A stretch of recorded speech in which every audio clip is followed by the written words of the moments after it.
सासंगांची प्रेमाने बोला धन्यवाद द्यायची सासंगाची. श्रीकृष्णाने सांगितलेच की कर्माने वाधिकार असते महाफलेश पदाचे. कर्म करीत जा, त्याचं फळ परमेश्वर तुला देणारच आहे. तीन लोक नवखंडाने गुरु बडा नको करते करता करे न कर सके गुरु करे सगळे.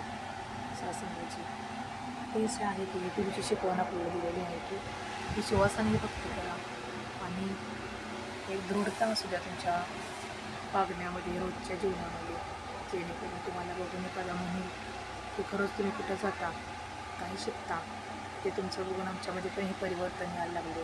किंवा आपल्या सहवासात येणारी एकटी व्यक्ती जरी असेल किती टेन्शन ग्रासलेली असेल तरी पण तिला तुमच्या सहवासात आलं तरी हायचं वाटलं पाहिजे, आधार मिळाला पाहिजे. त्यासाठी असंच सत्संगची कास कधीही सोडू नका. आदरणीय सासंगाची प्रेमाने